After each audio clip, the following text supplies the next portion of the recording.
사상누각이라는 말이 있습니다. 사상누각이라는 말이 있습니다. 모래 위에 지은 누각이란 말이죠. 모래 위에 지은 집.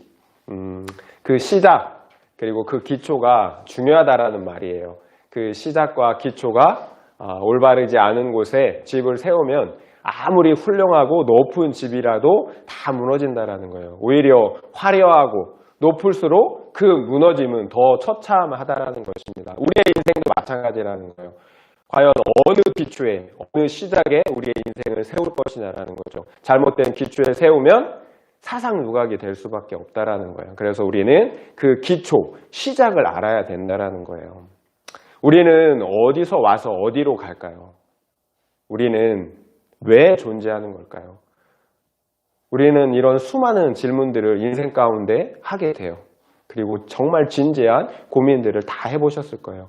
그런데 어디에서도 이 근본적인 질문에 대해서 명확하게 해답을 해주지 않는다라는 거예요. 그런데 오늘 우리가 함께 읽은 성경의 처음 시작은 그에 대한 근원적인 질문에 대한 분명한 답을 주고 있다는 것입니다. 다시 한번 읽어볼까요? 태초에 하나님이 천지를 창조하시니라. 여러분 믿어지세요? 믿어지세요?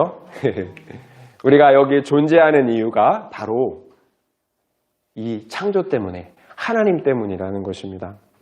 이 사실이 믿어지면 우리 인생의 수많은 질문들과 의문들이 해결이 돼요.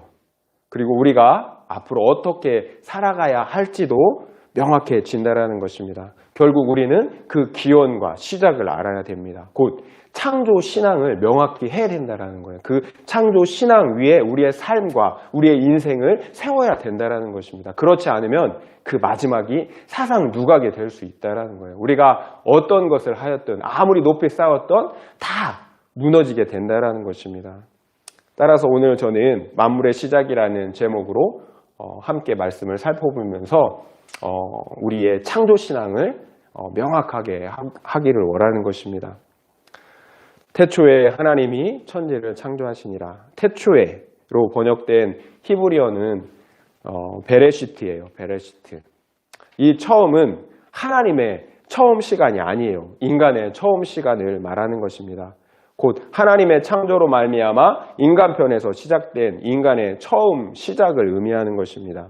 왜냐하면 하나님은 시간과 공간을 초월하여 계신 영원하신 존재이기 때문에 그래요. 하나님은 결코 시간과 공간에 갇혀 있을 수가 없어요. 따라서 이 태초에는 인간 역사의 시작 그리고 만물의 기원과 시작을 말해주는 것입니다. 하나님의 시간이 아닌 거예요.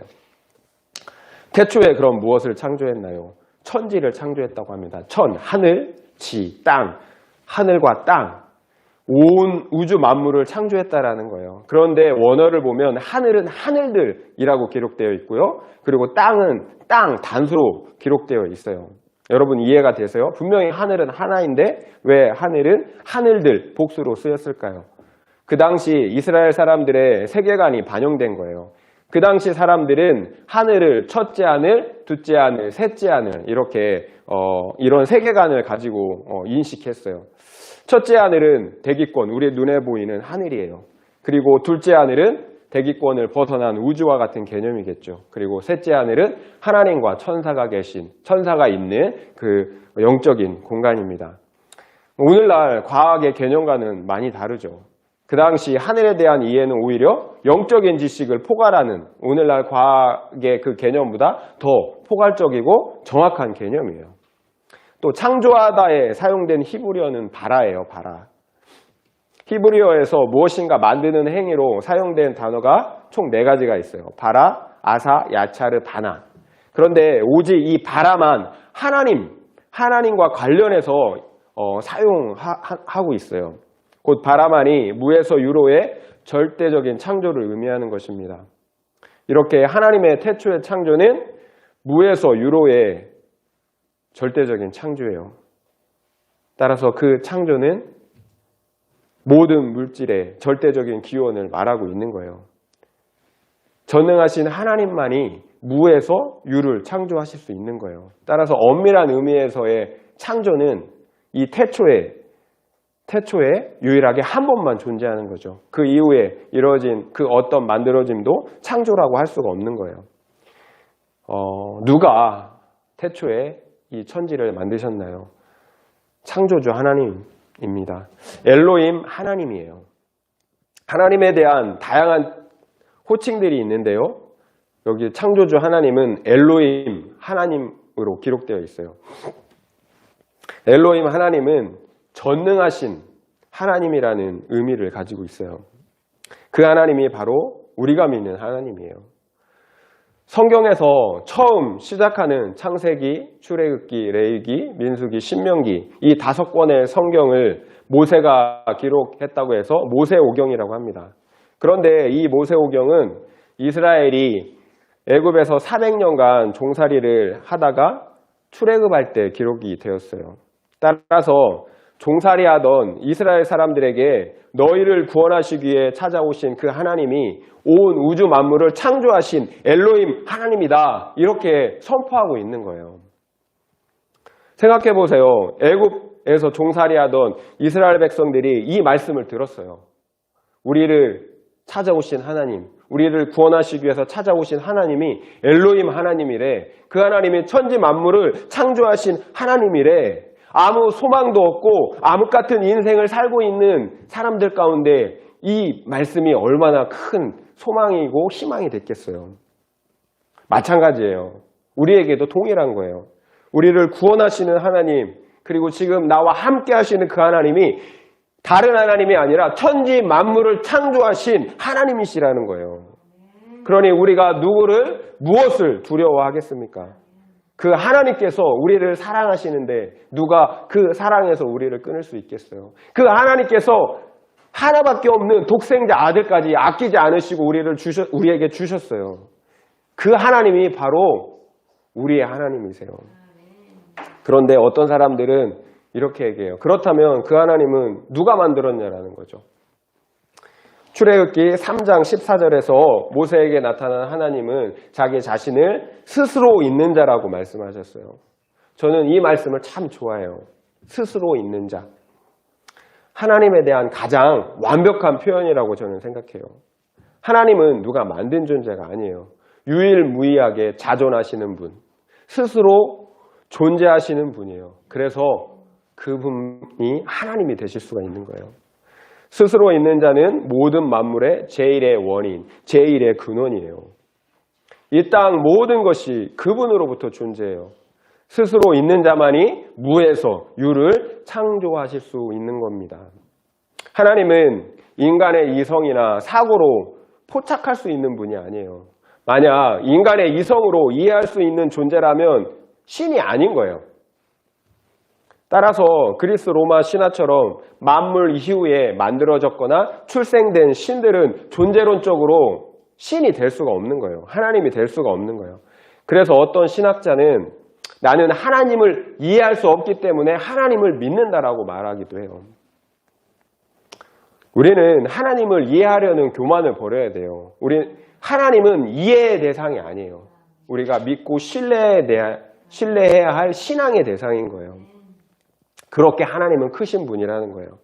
이렇게 창조주 하나님은 전능하신 엘로힘 하나님입니다. 그런데 엘로힘은 신이란 의미의 엘에 대한 복수 형태예요. 그러니까 신들이라는 의미죠. 하나님은 한 분이에요. 그런데 어떻게 신들이라고 부를 수가 있을까요?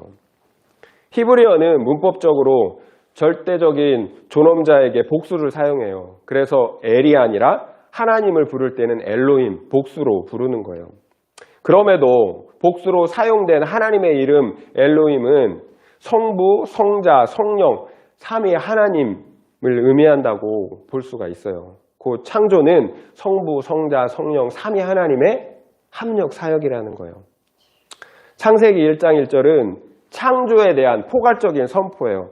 태초에 하나님이 천지를 창조하셨다. 그리고 이어지는 창세기 1장 2절부터 2장 3절까지 그 내용은 그 선포에 대한 구체적인 설명과 내용들이에요.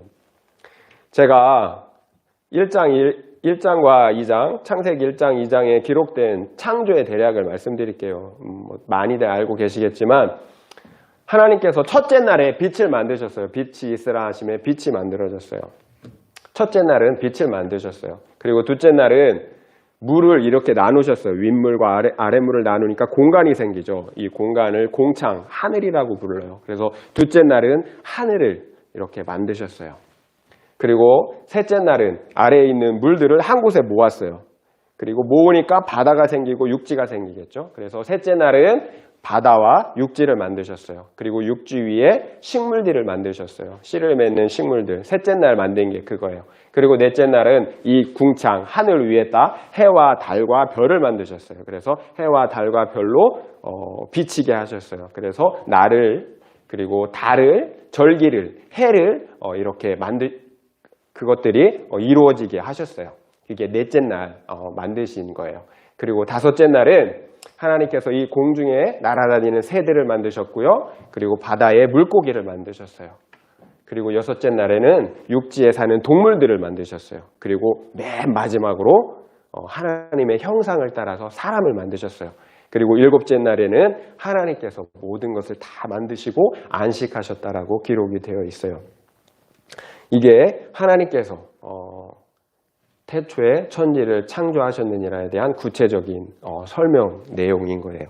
그런데 솔직하게 이런 창조의 내용들을 보면 오늘날 우리의 과학적 상식과는 조금 다른 부분들이 있어요. 예를 들어 첫째 날에 빛을 만드시고 낮과 밤을 나누세요. 그런데 넷째 날에 해와 달과 별을 만드세요. 결국 첫째 날 하루와 넷째 날 이루어지는 하루는 차이가 있을 수밖에 없겠죠. 오늘날의 하루의 개념은 넷째 날에야 가능하다라는 거예요. 이에 대한 다양한 설명들이 있어요. 그 중에 하나가 많은 설명들이 있어요. 제가 말씀드리는 게 정답이라는 게 아니에요. 그 중에 하나가 하나님의 하루의 개념과 인간의 하루 개념이 다를 수 있다는 거예요. 그렇다면 7일간 창조하셨다는 그 7일은 오늘날의 일주일과 다를 수도 있다는 거예요. 이것은 과학적으로 우주와 지구의 나이가 생각보다 길 수 있다는 것을 말해주기도 하는 거예요. 이게 정답이라는 의미가 아니에요.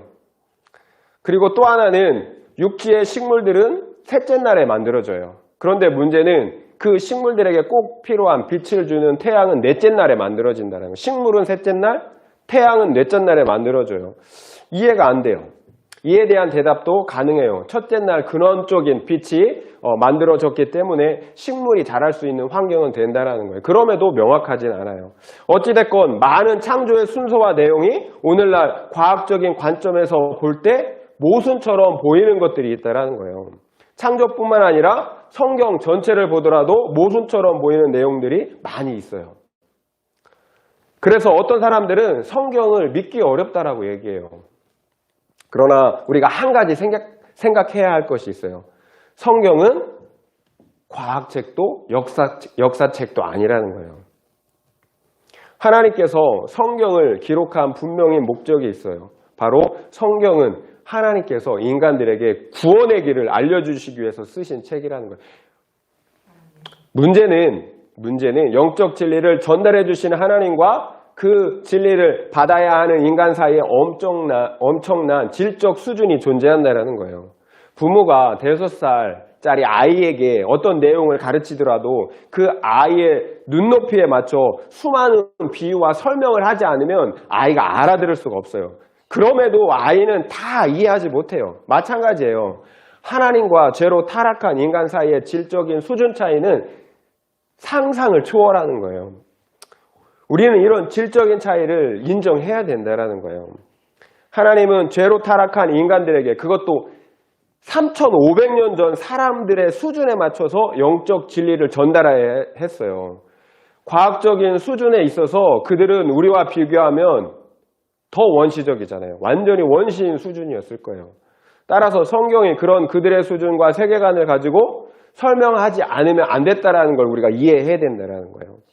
제 말의 요지는 성경책은 기록된 목적이 있고 따라서 그 목적대로 읽어야 한다는 거예요. 성경이 과학적이지 않고 역사적이지 않다라는 게 아니에요. 그 목적대로 읽어야 된다라는 거예요. 어떤 누구도 시를 읽는데 과학책처럼 문자적으로 읽는 사람은 없다라는 거예요. 마찬가지예요. 성경책도 과학책처럼 문자적으로 읽으면 안 된다라는 거예요. 그러면 반드시 문제가 생긴다라는 거예요. 다시 말씀드리겠습니다. 성경의 목적은 하나님께서 구원의 길을 알지 못하는 인간들에게 예수 그리스도를 통한 구원의 길을 알려주시기 위해 기록한 책이에요. 그리고 성경은 그 구원의 목적을 이루는 데 있어 조금도 부족함이 없다라는 것입니다. 따라서 우리는 성경의 내용을 과학적으로 증명하기 위해서 억지로 과학적인 증거를 제시하려고 하면 안 된다라는 거예요. 그러면 자꾸 더 꼬이게 돼요. 성경은 성령의 책이에요. 따라서 성경을 이해하는 길은 과학적인 이해보다 먼저 성령으로 거듭나는 것이 먼저예요. 성령의 감동함을 입은 사람들이 기록한 책이에요. 그렇기 때문에 성령으로 거듭나지 않으면 그 의미를 정확하게 이해할 수가 없어요. 그렇다면 하나님은 어떻게 천지를 창조하셨나요? 3절을 함께 보겠습니다. 3절 읽겠습니다. 3절 시작. 하나님이 이르시되 빛이 있으라 하시니 빛이 있었고. 하나님은 어떤 재료를 가지고 구체적인 방법으로 창조하지 않으셨어요. 오직 말씀으로 세상 만물을 창조하셨어요. 하나님은 빛뿐만 아니라 궁창, 땅과 바다, 식물, 해와 달과 별, 모든 생물들, 모든 만물들을 오직 말씀을 선포하심으로 창조하셨어요. 엘로힘 하나님께서 말씀하시면 그대로 이루어져요. 왜냐하면 하나님의 말씀 자체가 전능하신 하나님의 뜻과 의지를 포함하고 있기 때문에 그래요. 만물은 하나님께 순종해야 돼요. 따라서 전능자 하나님의 말씀은 그 자체가 능력이에요. 선포되면 결코 헛되게 돌아오는 법이 없어요. 그 말씀은 반드시 성취하게 되어 있어요.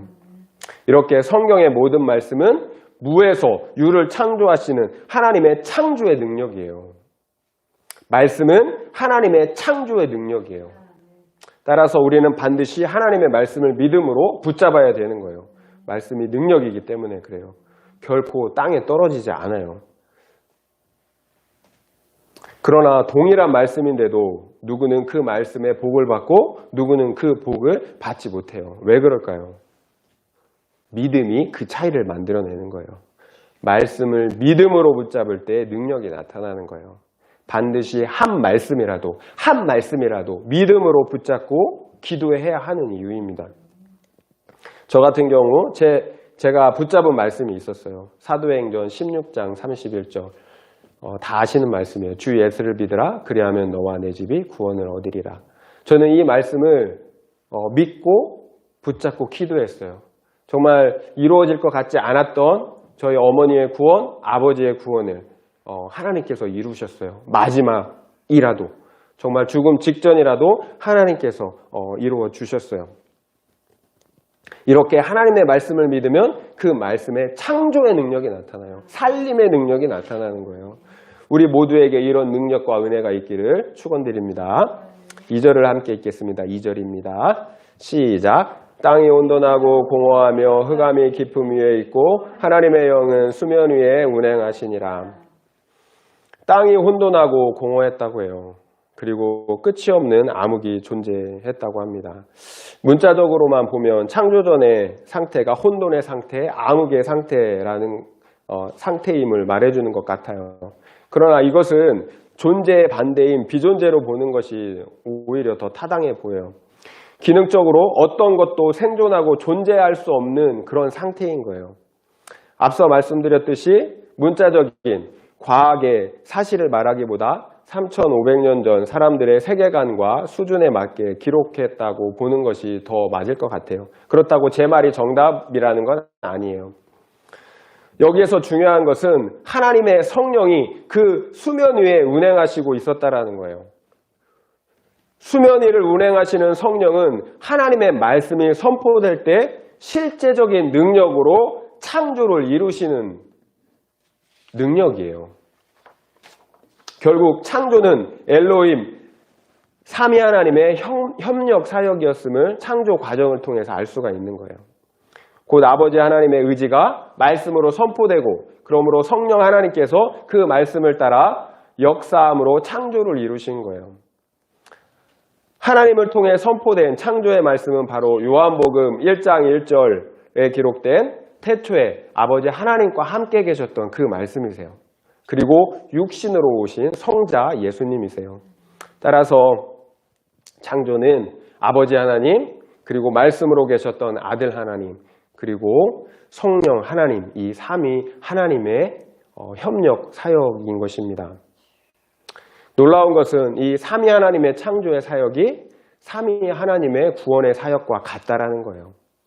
곧 아버지 하나님은 창조와 구원의 의지와 계획을 갖고 계셨어요.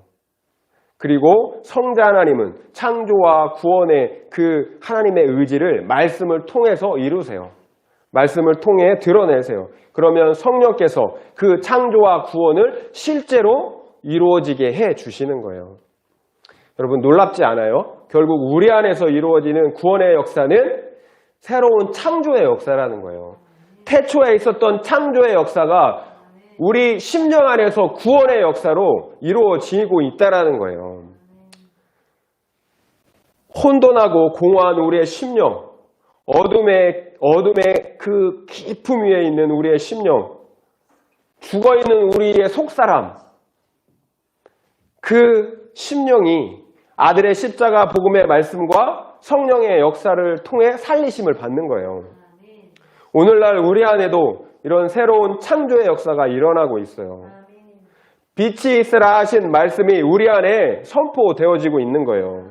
그러면 성령의 역사를 통해서 혼돈하고 공허한 심령 가운데 예수의 빛이 비추어지는 거예요. 그러면 질서가 생기고요. 창조의 역사를 통해서 우리 안에 생명의 역사가 나타나는 거예요. 말씀만이 능력이에요. 말씀만이 이렇게 우리 가운데 창조의 역사, 생명 살림의 역사를 일으키는 거예요. 따라서 반드시 전능하신 하나님의 말씀이 우리 안에 선포되도록 우리는 늘 기회를 가져야 되는 거예요. 우리 안에 그 빛이 있으라 하신 그 능력의 말씀, 창조의 말씀이 우리 안에, 심령 안에 선포되도록 우리는 그래서 말씀의 자리로 나아가야 되는 거예요. 그래서 우리가 큐티해야 된다라고 말씀을 드리는 것입니다. 그렇다면 하나님의 창조의 목적은 무엇일까요? 하나님께서 모든 걸 만드셨는데 왜 만드셨을까요? 이게 우리에게는 굉장히 중요한 문제예요.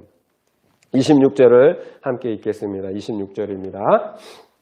1장 26절입니다. 시작. 하나님이 이르시되 우리의 형상을 따라 우리의 모양대로 우리가 사람을 만들고 그들로 바다의 물고기와 하늘의 새와 가축과 온 땅과 땅에 기는 모든 것을 다스리게 하자 하시고, 하나님께서 자신의 형상을 따라서 사람을 만드시고 그리고 그 사람으로 자기가 만든 모든 만물을 다스리게 하셨다라고 말씀하고 계세요.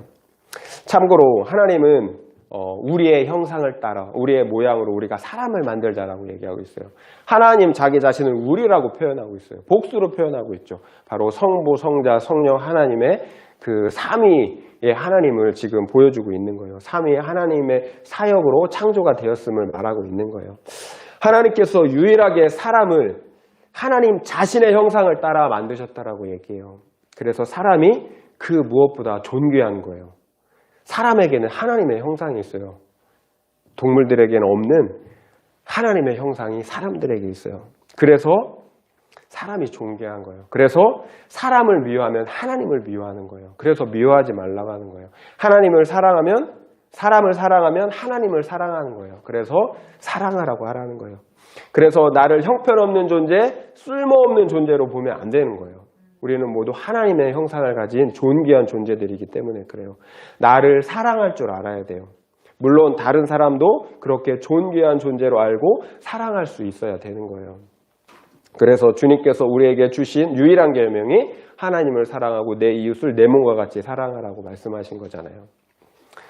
참고로 성경이 쓰여질 당시 신화들, 그 당시 3,500년 전에 많은 신화들이 있었는데요. 그 신화들을 보면 신들이 인간을 만든 목적이 나와요. 신들이 인간을 만든 이유가 자신이 하는 허드렛 일, 귀찮은 일들을 인간을 만들어서 시키기 위해서 그런 목적으로 인간을 만들었다라고 그렇게 신화들에 나오고 있어요. 종이 필요해서 만든 거죠. 이렇게 인간들이 꾸며낸 신화나 종교는 유치한 수준을 벗어나지 못해요. 그러나 인격적인 하나님은 우리를 당신의 그 형상을 따라 존귀한 존재로 만드셨다고 합니다. 우리와 사귐을 갖고 사랑의 나눔을 나누기 위해서 그런 거예요. 그리고 서로 사랑하라고. 그리고 무엇보다 하나님께서 우리를 자신의 형상을 따라 만드신 주된 목적이 있어요. 그 사람들로 하여금 자신이 창조한 세상을 다스리시게 하시기 위함이었어요. 그렇습니다. 하나님의 창조는 하나님의 나라를 위한 거예요. 하나님의 나라를 시작하시기 위해서 창조를 이루신 거예요. 나라를 이루는 3대 요소가 있어요. 우리가 다 알죠. 국민, 주권, 영토예요. 이 세 가지가 있어야 나라가 성립이 돼요. 하나님이 창조하신 온 우주 만물이 영토가 되는 거예요. 그리고 하나님의 형상을 따라 만든 그 사람이 국민이 되는 거예요. 그리고 하나님이 주권이 되는 거예요. 하나님의 능력이 주권이 되신, 하나님이 다스리기 때문에 그분이 주권이 되시는 거예요. 그 누구도 그 하나님의 나라를 위협할 수가 없는 거예요. 이렇게 하나님의 창조는 당신의 나라, 하나님의 나라를 세우기 위함이었던 거예요. 그리고 창조 시에 그 하나님의 나라는 완전한 흠이 없는 나라였어요. 31절을 읽겠습니다. 31절입니다. 시작. 하나님이 지으신 그 모든 것을 보시니 보시기에 심히 좋았더라. 저녁이 되고 아침이 되니 이는 6째 날이니라. 하나님은 모든 것을 창조하시고 심히 좋았더라고 말씀하세요. 심히 좋았대요. 인간이 타락하기 전까지, 곧 죄가 들어오기 전까지 하나님의 창조 세계는 하나님을 심히 기쁘시게 하는 것이었어요. 그러나 인간의 죄로 인하여 하나님의 나라는 파괴되고 맙니다.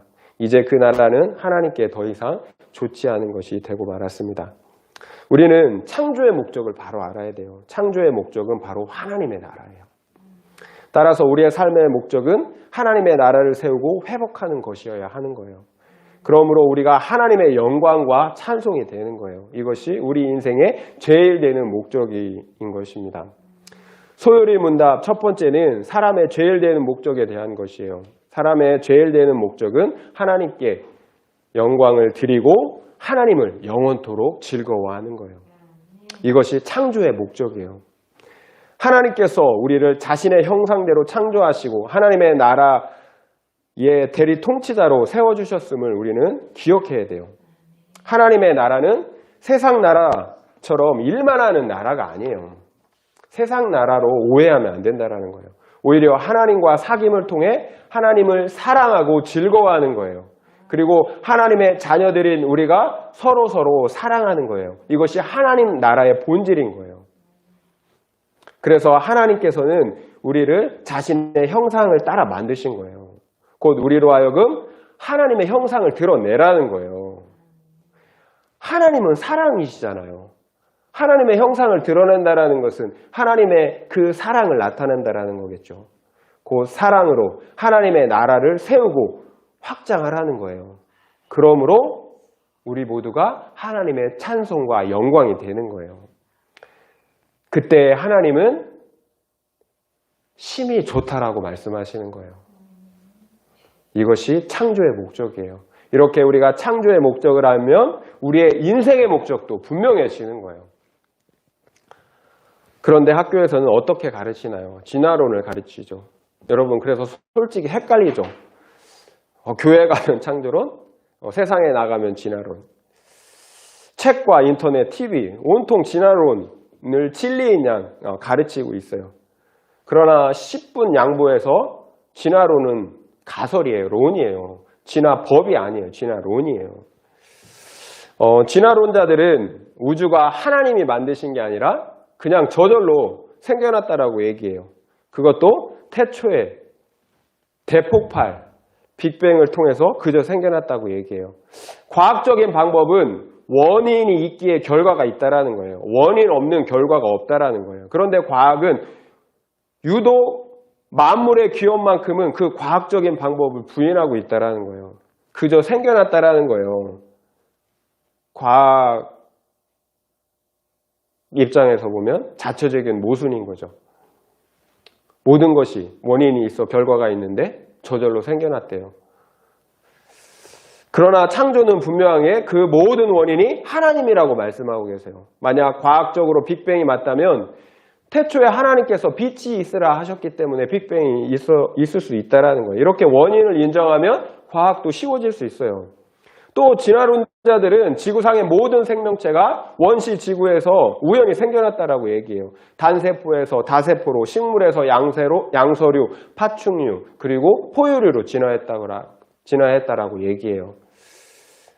그리고 사람은 원숭이와 같은 형태를 거쳐서 지금의 사람으로 진화했다라고 얘기하고 있어요. 이런 진화론에는 굉장히 많은 문제점들이 있어요. 그 중에서도 크게 두 가지만 말씀드릴게요. 첫째, 진화론은 무생물이 생명이 되는 것을 증명을 못해요. 무생물은 무생물이잖아요. 그 무생물에서 생명이 들어가는 거, 생명이 들어가는 사건을 설명할 수가 없어요. 실험할 수도 없고 증명할 수도 없어요. 그런 일이 일어나지를 않아요. 둘째, 그들은 돌연변이와 그리고 자연 선택을 통해서 진화한다라고 얘기해요. 그런데 실제 우리가 자연현상에서 보면 돌연변이는 좋은 변이가 하나도 없어요. 다 나쁜 변이에요. 그러니까 돌연변이로 인해서 더 좋은 개체로 진화한다라는 건 말이 안 된다는 거, 오히려 퇴보되고 사라지게 된다라는 거예요. 실제 우리 자연적으로 나타나는 현상을 보면 그렇다라는 거예요. 결국 오늘날 지구상에 진화를 거쳐 생명이 존재할 확률은 거의 제로예요. 그 확률은 원숭이가 마구잡이로 타이핑을 친대요. 원숭이가 그 타이핑을 마구잡이로 치는데 그 마구잡이로 타이핑을 쳐서 햄릿이라는 문학작품이 나올 확률이랑 같대요. 불가능한 거죠. 원숭이가 마구잡이로 치는데 어떻게 햄릿과 같은 그 위대한 작품이 나올 수가 있겠어요.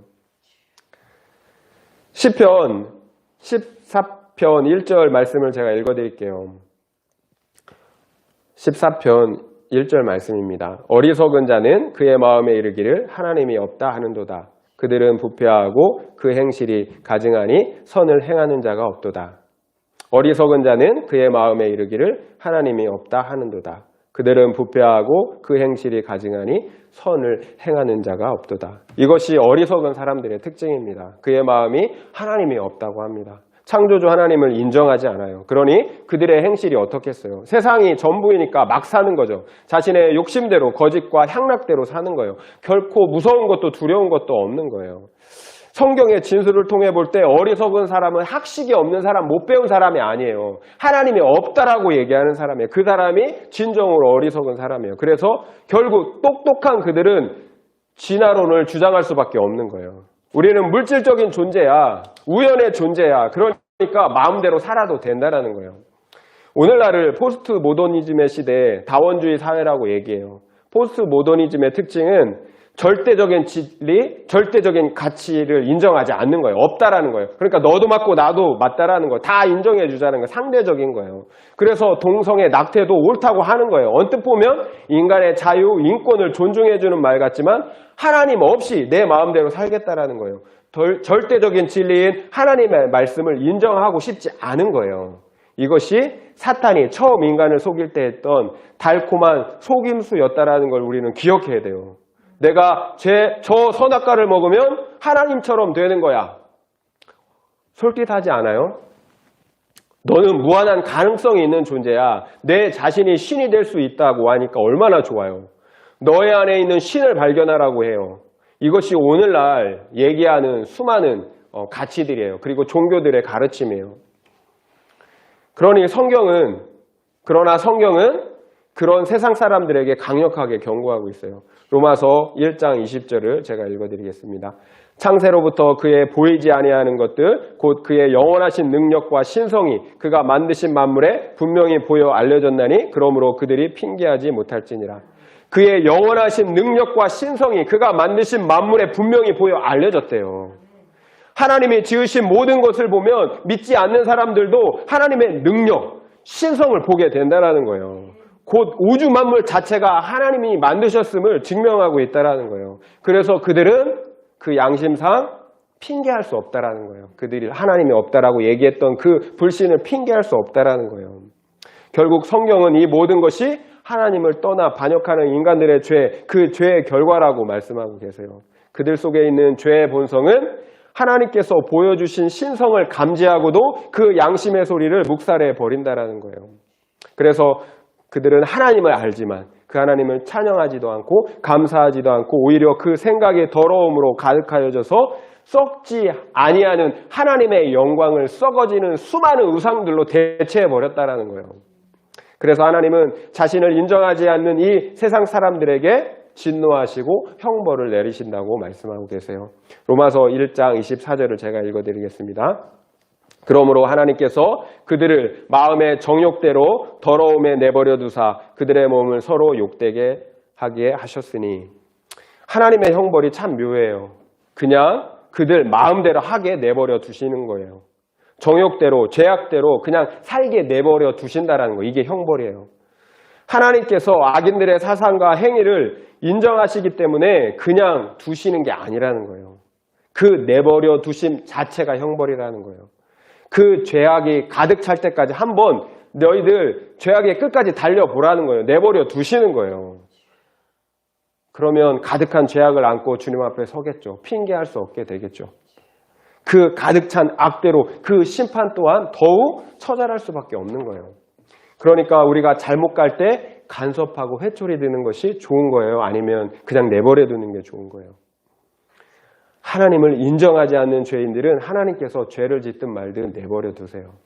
그러나 하나님은 사랑하는 자녀들이 죄를 지면 바로 간섭하세요. 사랑하는 자녀를 징계하세요.